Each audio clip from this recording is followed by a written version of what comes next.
Something something opening sentence. Okay, today we'll be digging deeper into a topic that has some internet culture fame and recently got more attention because of a very ridiculous action comedy movie released this year at Monster Fest, the Great Australian Emu War.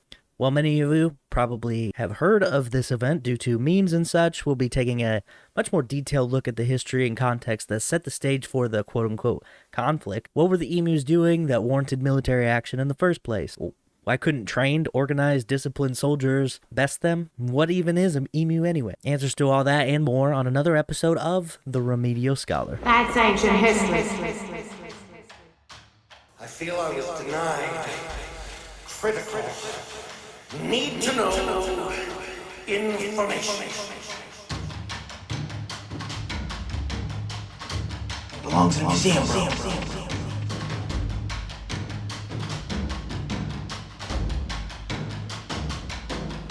Stop skipping your remedial class. Welcome everyone to The Remedial Scholar. If you're new here, thank you for joining us. Now do 19 push-ups. I'll wait. No.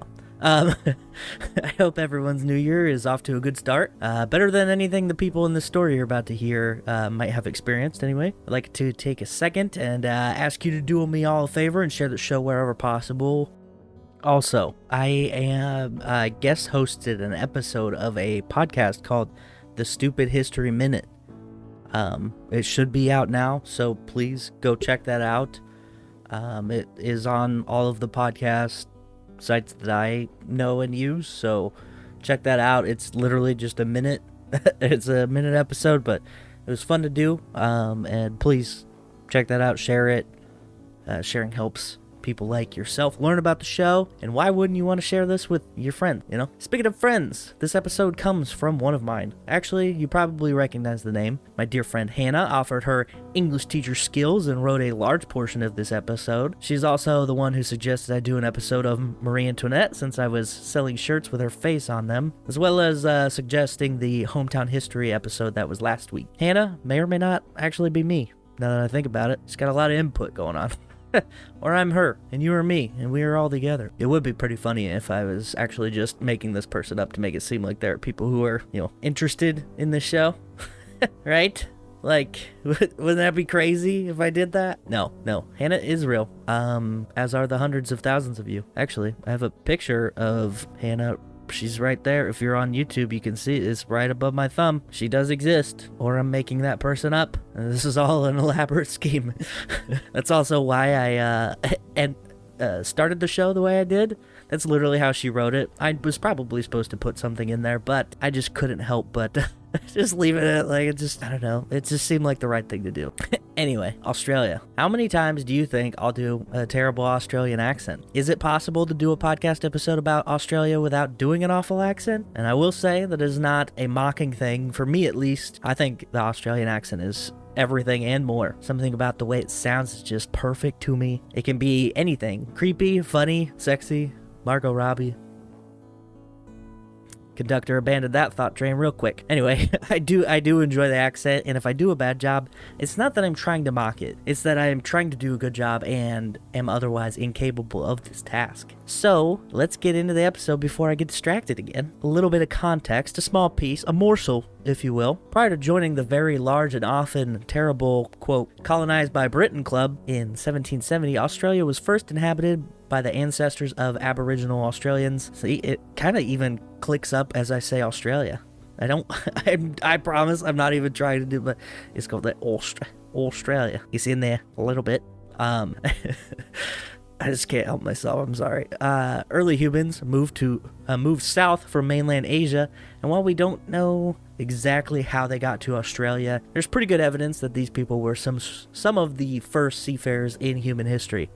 And they came with spiritual practices and land management strategies already intact, ready to go. There's early and consistent evidence of human cremation, sacred sites decorated with art, and fire stick farming, which is a method of clearing land and controlling animal populations present throughout Australia from about 46,000 years ago onward, which is pretty impressive. Aboriginal culture remained stable for thousands of years, weathering climatic changes, introductions of new species like the dingo. Sorry, the dingo ate your baby. and contact with both nearby cultures and faraway ones. One thing we're pretty sure they did not do was traditional agriculture. While they did harvest and replant naturally occurring millet and yams seasonally, they did not intentionally cultivate fixed crop land or set down permanent long-term villages. Like many other indigenous peoples in the world, they migrated between seasonal sites, following tidal pattern, animal migration, and natural rhythm of edible plants. Aboriginal Australians had thousands and thousands of years to learn the natural cycles of their land, adapt to changes that took place, and develop nuanced, effective ways to live there. All of this being even more impressive when you consider how massively and ultimately unfriendly the environment of Australia can be. Around 70% of that body of land is what I like to call "don't make me live there" quality.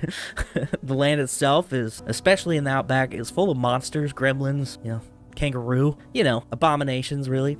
Anyway, Aboriginals were making it all work despite this insane landscape they found themselves in. And then, like they often do, the whites showed up and made a big old mess. European contact began in the 1600s with some Dutch, Spanish, and Portuguese exploration. Pretty much every other colonial power during that period made brief landfalls, but no permanent settlements were established and no territory was claimed for nearly 200 years. And actually, if you go back to other cultures, and some people have made this argument that, like, even as far back as the Romans made it to Australia, which, don't get me wrong, the Romans did a lot of really impressive stuff, but I don't think they made it that far. That's a really long way. Like, we know they kind of knew where Asia was, like the outskirts of East Asia. I don't think they made it far down. I really don't.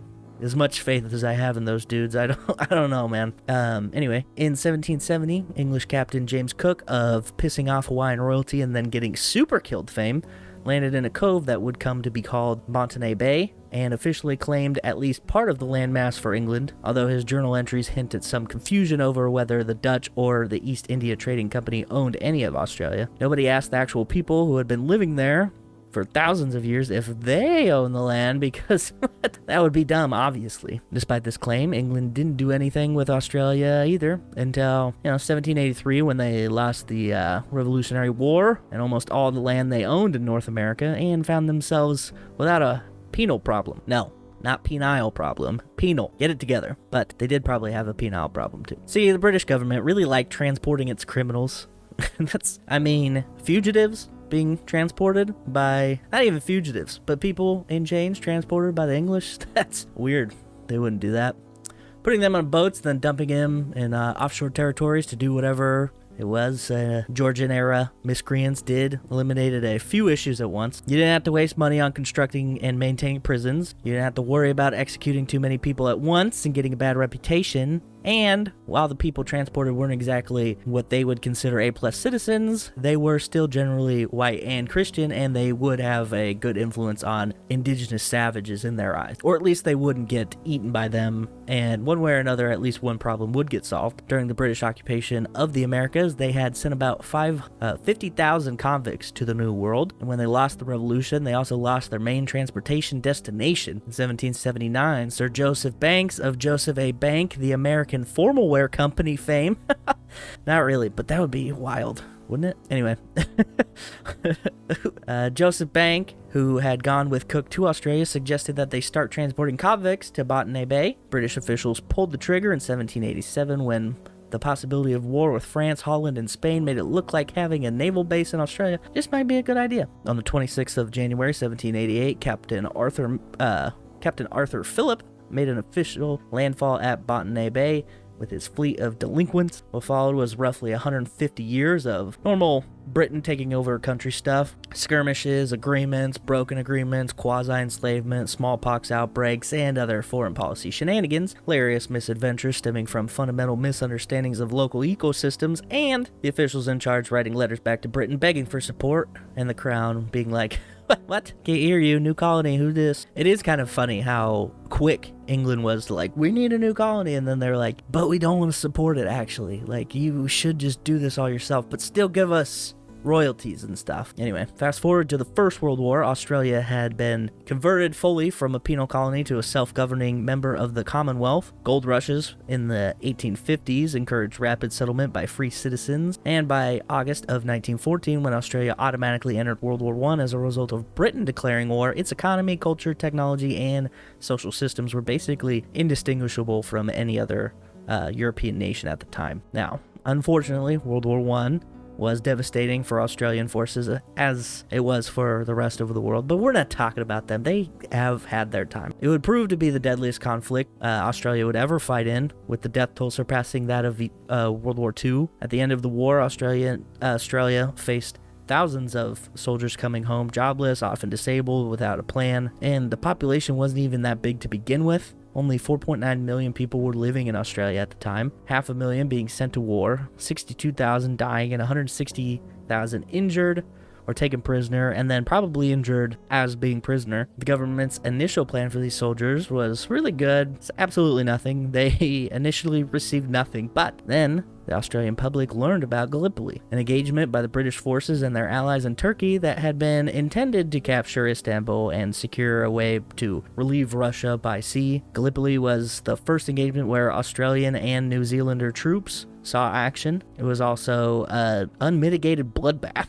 To this day, it remains the most significant military commemoration event in both Australia and New Zealand, and it quickly became obvious to the Australian government that they would have to come up with something for the veterans to do for that the public would see as a suitable reward for their service. In Gallipoli, out of roughly 50,000 Australian servicemen that served in that battle, almost 25,000 were either dead or injured by the end of it, which is a big number. I mean, half of the people that showed up didn't make it back at all or in one piece, which is crazy. So the government's solution was selling or leasing massive tracts of lands to soldiers and convert them into farmland. Okay, so rewind. Remember how native Aborigines had resisted permanent farm settlements pretty much the entire time they controlled Australia? Well, when Europeans arrived, they immediately said, nah, obviously you guys aren't smart enough to come up with crops. So they slashed and burned, cleared thousands of miles of just land for plantation farming, sheep husbandry, and strip mining. Obviously, everybody knows to run a good farm, you gotta strip mine good. No, but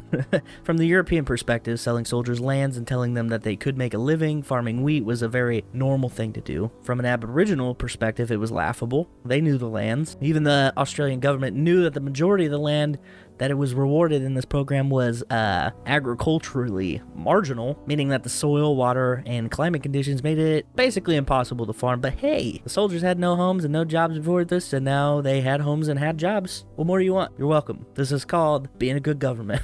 Now, when the Great Depression hit in 1929, the Australian government leaned hard on these settled soldiers to ramp up wheat production.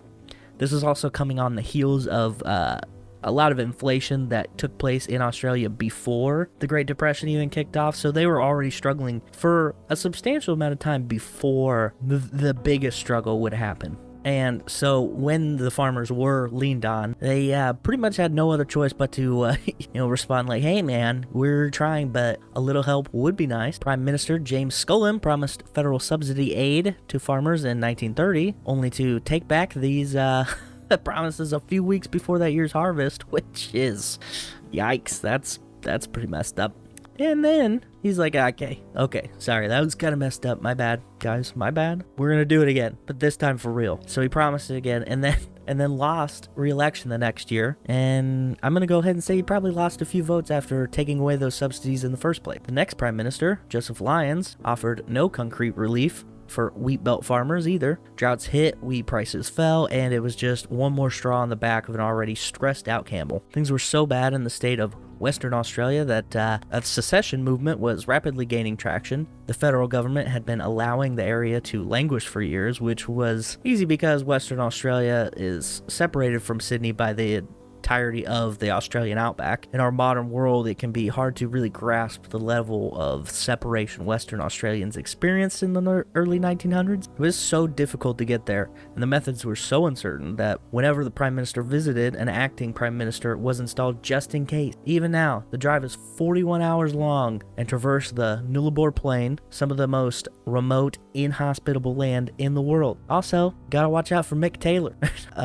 If you're a horror movie fan and have seen the movie Wolf Creek, you'll know what I'm talking about. If you haven't, just ignore it, because it's just a random thought that came to my head just now. But those movies, if you do like horror, those are pretty substantial non-American centric horror tales, supposedly based on true stories, but you know how that is. Anyway, the situation in Western Australia came to a head in October of 1932, with a large number of farmers declaring that they just wouldn't deliver any wheat they harvested that year. These threats slowed the harvest down, meaning that much more wheat than usual was still in the field later in the year. And then the emus came. Imagine screaming and carnage sounds in the background. Like, just... This is like that scene in a movie where the old man, like, says something, but then pans off to the horizon, and then, like, it superimposes, like, fire and bombs exploding as he has, like, a flashback. Emus, the tallest bird in the world aside from ostriches, are native exclusively to Australia. When they reach maturity, they are about 6 feet tall and weigh between 100 and 130 pounds. They can sprint at speeds upwards of 30 miles an hour, jump 7 feet straight in the air, kick with enough force to eviscerate a target. They can go weeks without food, days without water, and have no living predators. It's because they are one. They're dinosaurs. And most importantly to our story, they are distributed all across Australia. Flocks in Western Australia migrate northeast to nest and hatch their young, then southwest around December when breeding is over. Their seasonal return to southwestern wheat belt, the south... What did I almost say? The southwest? Watching too much SpongeBob, I think.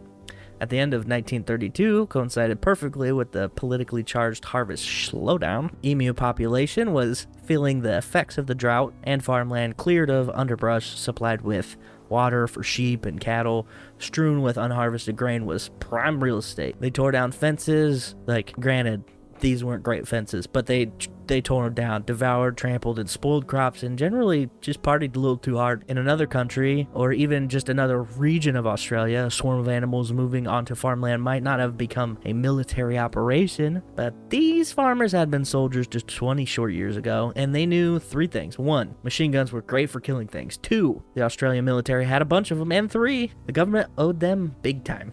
Group of ex-soldiers requested a meeting with Australian Minister of Defense, Sir George Pearce, to ask that troops be deployed to the wheat belt to feed some emus some lead. Let's get it. Inexplicably, Pearce said, "Sure thing, guys," and authorized troop mobilization. Now, I would like to zoom out for a moment, talk a little bit more about George Pearce, because I think such a wackadoo decision just needs some additional context. He was born in South Australia on January 14th, 1870, to Jane and James Pearce. That's basically 2 of the same name, of London and Cornwall, respectively. The fact that both Pearce's parents were English really drives home how new the European occupation of Australia was at that time, I feel like. And even still is today, really, to some extent. He left school at the age of 11 to do farm work and eventually apprenticed as a carpenter, and then moved to Western Australia in 1892 to try his hand at prospecting for gold. And he was very bad at it. Very, very bad. Maybe even as bad as Mark Twain, and then he turned back into carpentry after that. Throughout the years, Pearce was very involved in labor movements and unions, even helping to lay the groundwork for the Australian Labor Party, which was his introduction to politics. His high rank in the Australian Labor Party secured him a Senate seat in 1901, and then in 1908, when Andrew Fisher became the first Labor Party Prime Minister of Australia, Pearce was elected to the cabinet by the ALP and ended up as Minister of Defense because he expressed interest in defense. While it seems like you should elect someone with at least some military understanding to be your Minister of Defense, Pearce actually did an alright job, founding both Australia's Navy and Air Force during his tenure. When Australia entered World War I in 1914, he was named Deputy Leader of the ALP and served as Acting Prime Minister when Prime Minister Billy Hughes, good old Billy, was in England and France assisting with the war effort, during which time he oversaw the creation of the Advisory Council of Science and Industry and monitored Australia's economic situation to keep food prices stable. In 1932, when he was approached by the Western Australian farmers, he was serving his fourth consecutive term as defense minister, and his background in the ALP combined with the amount of time that he had lived, worked, and served in Western Australia definitely came into play when he was considering whether or not to greenlight the Emu War. Modern analysts suspect that the wider government backed the war mostly because it could be spun as a very public aid type thing for Western Australia. As I've already mentioned, the region was teetering on the edge of secession, frustrated by decades of federal policy that had failed to support the agricultural and mining industries that made up the region's economy. Deploying the military to address legions of man-sized birds threatening the food production livelihoods of hardworking Australians sounded dramatic and divisive and also cool. And also would hopefully distract from the fact that the emus were there at all because of agricultural strike. The most telltale signs that the Australian government may have had ulterior motives is that in addition to soldiers, the government also requisitioned a dedicated cinematographer from Fox Movie Tone, the leading newsreel producer in Australia at the time. Unfortunately, as you probably already know, the war was hilariously unsuccessful. First of all, few soldiers were deployed. Only 3 are named in sources. Major Gwynedd Purves Wyn Aubrey Meredith. God, that guy needs a few more names, I think, of the Royal Australian Artillery's 7th Heavy Artillery, and commanding soldiers Sergeant S. McMurray and Gunner J. O'Halloran. Yeah, see, those are simple. Those are regular. I mean, they're a little, there's those, I don't even know what the term is, but it's like O'Halloran, McMurray. Those are 2 combined names, but they're still more simple than Gwynedd Purves?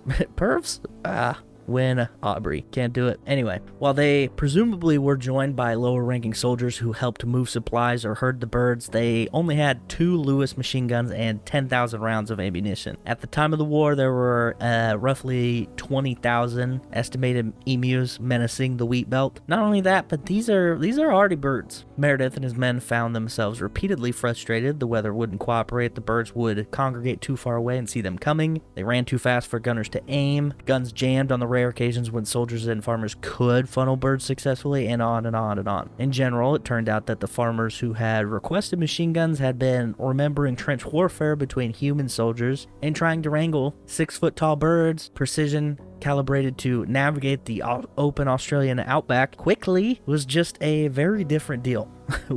Weirdly enough, humans cannot run up to 30 plus miles an hour on average. Who would have thought? That's, as I mentioned, the speed of what the emus could run. For reference, Tyreek Hill, one of the notoriously fast players in the NFL currently, has been clocked in at 22.01 miles per hour in a full sprint with cleats that stick your feet and launch you forward along in the turf, a surface designed for you to go fast on. 22 miles an hour, and an emu would pass him pretty quick. Usain Bolt, arguably the fastest man alive, clocked in at 27.33 miles per hour. What am I saying? I'm saying that these birds are just really, really fast, and they can turn on a dime. The engagement began on November 2nd of 1932, and just 6 days after it started on November 8th, the Australian House of Representatives demanded that Pearce withdraw his troops. Reports varied, but it seems that Meredith's team had successfully killed only around 200 emus out of, again, roughly 20,000. Other issues stem from unreliability of the vehicles they used in the outback as they pursued flightless birds. They, for starters, were not fast enough. On average, road cars around that time went from 30, 40, maybe even 50 miles an hour, like on a mass-produced, run-of-the-mill road vehicle. And that's on pavement, probably downhill, with pure octane. It's just nitrous strapped, ready to go. These dudes were driving through the rough lands, no Tacomas, Ford Broncos, or anything like that to catapult them through the wasteland. They had regular farm trucks, which might go 20 to 25 miles an hour on a good patch of land. They couldn't turn very sharp either. They would get stuck, broke down pretty easily. Not to mention the sound of the car itself might alert the emus of their position. In one case, they even ran over an emu, and running that, you would think that that's a surefire way to get rid of one, at least. That one emu broke the car. Like, just nothing was going these guys this way. While no one in the government had ever called it a war specifically, both the media and some of the troops involved apparently found the whole operation transparently stupid and leapt at the chance to ridicule it. On November 9th, the Daily News in Perth reported that, quote, no treaty of peace had been concluded and the emus remained in possession of disputed territory. It is, therefore, expected that that regular military operations will be followed by guerrilla warfare, which may continue for years and may be accompanied by stories of horrible atrocities. The emu commander is maintaining a studied silence as to his future plans, but is understood that he is much impressed with the capacity for resistance shown by raw troops and confident that they will continue to uphold the best traditions of the race. Dude, how insane is it? Like, your own local paper openly mocking you. There's only like a handful of dudes that are actively participating in this conflict, quote unquote conflict, and you know they knew that guy who wrote that article. Like, you just gotta wake up, read the paper. Not again. They just keep Meredith. Oh, that's the guy's name. What would his wife's name be? I don't know. Helen, probably. Helen, they just keep making fun of me in the newspaper. Well, yeah. A, you got 13 first names. B, you haven't killed any emus this week. Like, what? Anyway, despite this initial failure, or maybe because of it, farmers continued to petition for further action from the government regarding emus. James Mitchell, the premier of Western Australia at the time, also vocally called for continued support. I like to think that at this point, the citizens of Western Australia had figured out that forcing the government to deliver on this promise was a great way to make them pants themselves, basically, because it was obviously pointless to insist that they keep doing this. Meredith's teams were deployed again on November 13th. On November 18th, a member of the Australian Senate questioned the value of continuing, but George Pearce stood by the necessity of the action, insisting that anyone unfamiliar with the region couldn't understand the potential for devastation that emus represented to a drought-stricken agricultural community. He went on to explain that the initial mission had been cut short because of disappointing numbers reported by the media, but actually the official reports and the figures claimed by the locals were much higher, justifying a second round. They claimed to have seen more success the second time, and by the time the operation officially ended on December 10th, Meredith reported that his team had 986 confirmed emu kills and had spent 9,860 of their 10,000 rounds of ammunition, averaging exactly 10 bullets per bird, and that exactly 2,500 additional emus had been, quote, fatally wounded. If the precision of these numbers makes you suspicious, join the club. After the soldiers returned home from the last leg of the campaign, federal labor parliamentarian A.E. Green was asked if the troops would receive a medal. He replied, probably grouchily, that any medals should probably go to the emus. There were more media reports which, could not laugh at the debacle even more.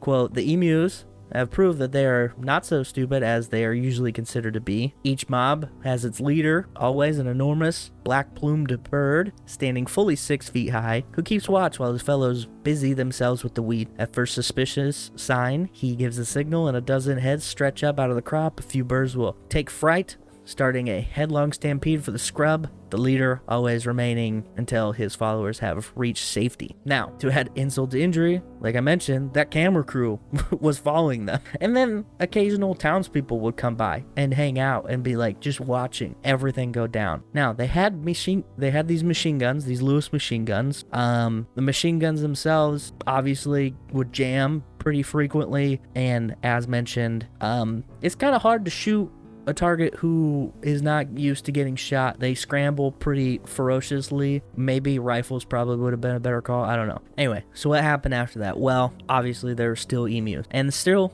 angry farmers. And the icing on the cake was that shortly after the war officially ended, news of it spread to England, where conservationists absolutely lost their minds at the attempted mass destruction of the rare emu, so it became not only embarrassing but also morally terrible in the public eye. Luckily, it seems that emus as a species were never really in danger, though local populations near urban centers decreased. The overall number of emus in Australia has never fallen at an alarming rate, and today they are protected not because of sparse numbers but because of their biological uniqueness. They're still viewed as incorrigible pests, and it is estimated that their numbers today surpass even their population before British occupation, but they're uniquely Australian pests, so I guess it's fine. Now, although wheat belt farmers would request military intervention regarding emus 3 more times in 1934, 1943, and 1948, the federal government seemed to learn its lesson. After the military operation failed, it reinstated a bounty system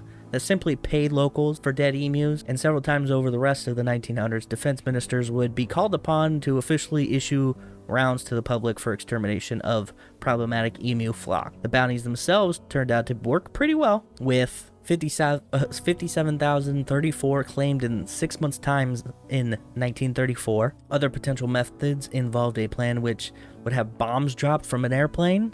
I mean, if a machine gun seemed excessive, I don't know what to call that. But the weirdest solution, which would quell the issue eventually, fences. Over time, exclusionary fencing techniques improved, and while farmers in Western Australia still sometimes see emu raids on their properties, massive events like the one in 1932 haven't repeated themselves. Major factor that has contributed to that success is the fact that harvest strikes of that severity haven't occurred again, which means that most of the time grain is safely stored out of reach of emus by the time they return to the area in significant numbers. The surprisingly long-lived aftermath of the Emu War is happening right at this very moment. In addition to the short film that debuted this year at Monster Fest, a full-length action comedy written by John Cleese of Monty Python fame is scheduled to start production in early 2024. That would be awesome. Just working with John Cleese, I feel like, would be great. But anyway, when you see the conditions of the operation laid out on paper, how it ended kind of makes perfect sense. Emus are very hardy, fast animals that evolved in the Australian outback. They're designed to move quickly, survive harsh conditions. There's no reason they would respond in an orderly manner to being fired at or even being funneled into a certain direction. Australian government had confidently asked itself, how hard can it be to win a war where the enemy is a flightless bird? And the answer was very, very hard. Mostly because the enemy was flightless birds. Ornithologist Dominic Cerventi would later comment that the machine gunner's dream of point-blank fire into the serried masses of emus were soon dissipated. The Emu Command had evidently ordered guerrilla tactics, and its unwieldy army soon split up into innumerable small units that made use of military equipment uneconomic. What you had with the Emu Wars was a total disregard for that the Australian government had for its working class and its veterans at the time, blown up to ridiculous proportions. If the government had just found something actually meaningful for returning veterans to do after World War I, none of this would have happened. If it had devoted proper resources to supporting the failing industries in Western Australia prior to and during the Great Depression, none of this would have happened. And since it did neither of those things, the administration found itself between a rock and a hard place in 1932 and panicked and did maybe not the dumbest thing possible at the time, but came pretty close.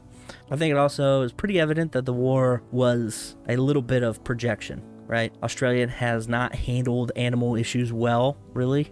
Not that any other land is super different, but early settlers may have caused many of the issues to the local ecosystems that would last for a long time. In the latter part of the 19th century, the influx of European settlers to Australia brought a series of challenges as they encountered diverse and unique local wildlife. This encounter marked the introduction of non-native species, notably rabbits, cats, brumbies, which are feral horses, triggering ecological imbalances, disturbances in the Australian ecosystem. The unchecked proliferation of the rabbit population became particularly problematic, leading to widespread environmental damage and unfortunate extinction of native species. Despite numerous attempts to control the rabbit population, it wasn't until an accidental biological warfare thing happened in 1995 that had a virus that significantly killed off a lot of the rabbit. The feral cats that I mentioned, initially brought to Australia by British colonists as companions, have evolved into a major environmental concern, with an estimated 5.6 million feral cats now roaming the continent. Cats on their own, great,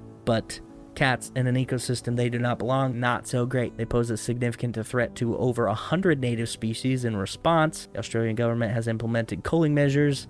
Decision met with criticism from animal rights activists, which makes sense. And then also the long-standing practice of brumby shooting aimed at eradicating feral horses traces its roots back to the 1800s. The current scenario involves over 1 million feral horses in Australia, sparking arguments for culling based on concerns about environmental degradation, competition for resources with domesticated herds, and the potential of spreading diseases. Now, they've had other invasive species like feral donkeys, pigs, goats, toads, water buffaloes, camels, all sorts of things. And the ongoing conversation of what's the ethical way to deal with these. Like, is it more ethical to let these animals wreak havoc on a native population, or is it more ethical to just take that out. All things considered, public perception of the Emu War has become overinflated in modern times, mostly thanks to the internet's memes. The mission was never officially referred to or funded as a war. It was a military-led wildlife management operation, which is actually somewhat common usage of domestic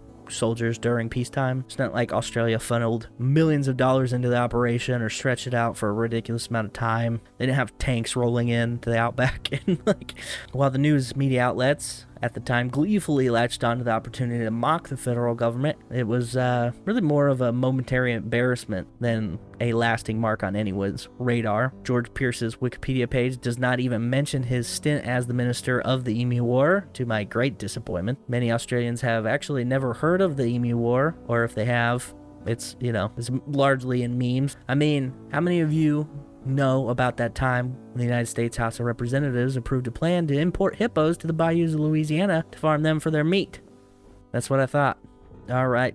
So, the Emu War, I think it's rather amusing that this really small-scale pest control operation turned into a meme before memes were even really a thing. Local news yucking it up at every turn, totally fumbling how the government treated their soldiers and the farmers, and also just the general population, like the workers at the various industry plants or industries in Western Australia. A lack of foresight with how animals react. After last week's episode and talking about the way that some of the states were managed and founded, the first people there, I feel like mountain men probably could have taken care of that. Not that Australians are not capable.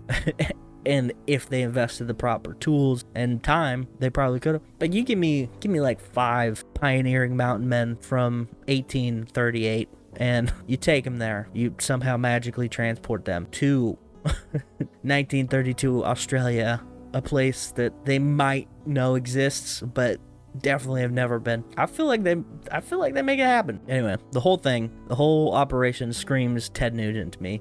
To those of you who don't know, Ted Nugent, rock icon of the 1970s, total goofball in the political arena today, hosts hunting trips in Texas where they fly helicopters over flocks of wild pigs, gun them down, as they are Texas's emu, basically. I do believe if you take one of these trips, you do get some sort of grilling afterwards, and it seems to be more productive than what happened with the effort to get rid of the emus. But also, I don't know if you could even consider that an effort, but the pigs are still in Texas, so it's not perfect either.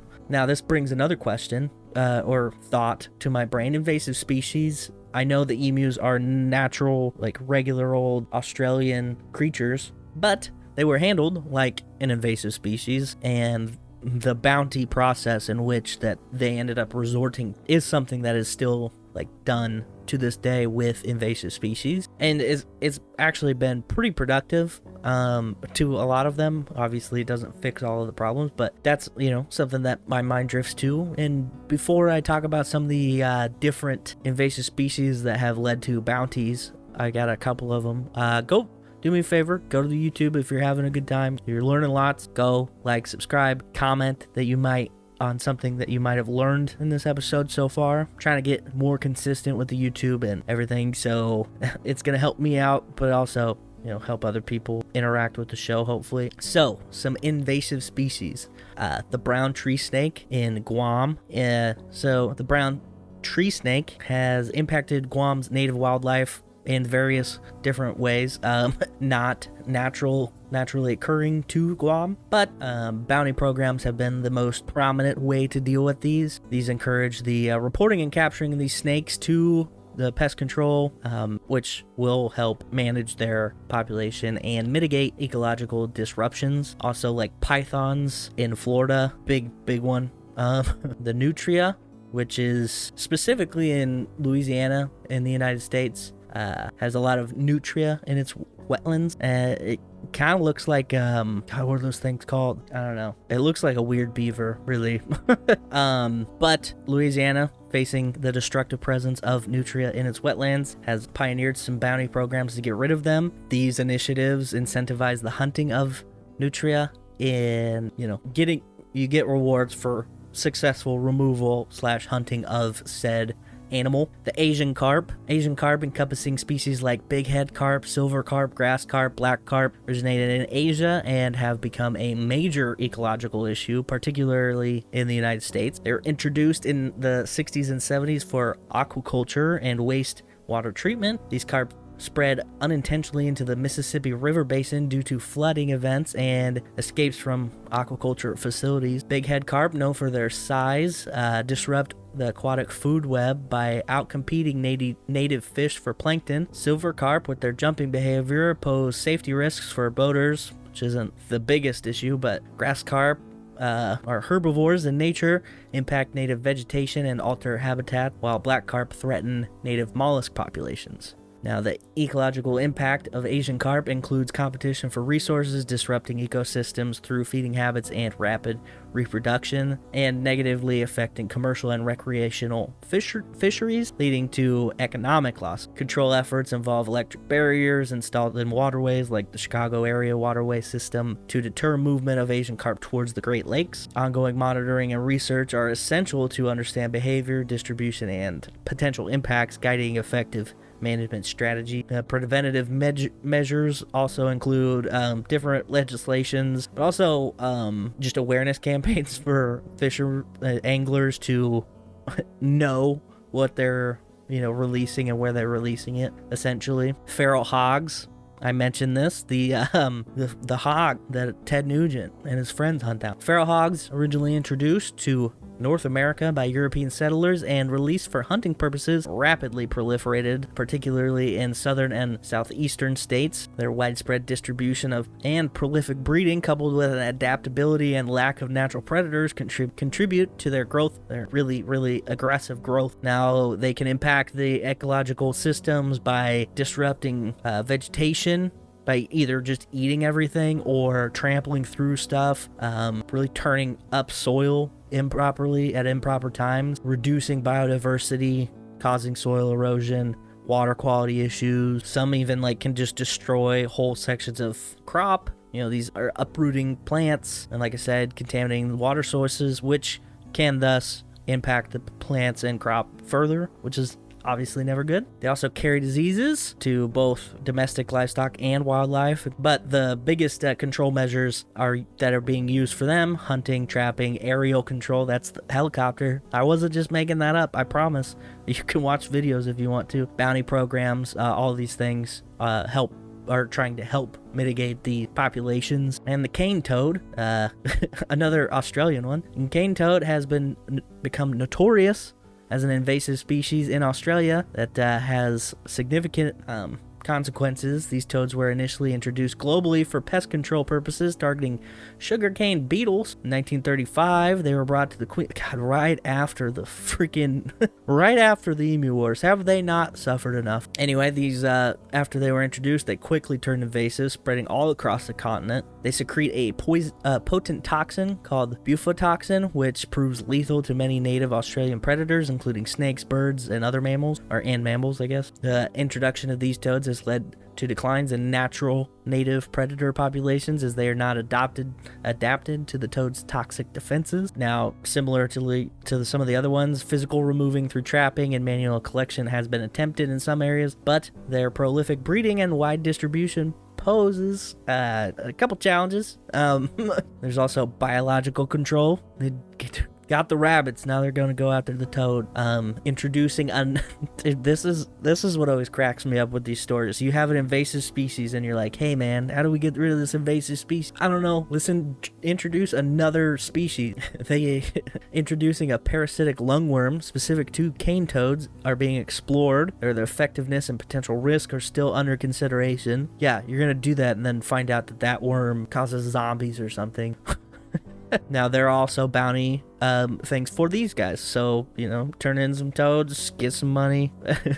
It's really just the best way to do it. Other invasive species that bounty programs have been targeted towards, the European starling in North America, originally established with the goal of creating populations mentioned in Shakespeare's work.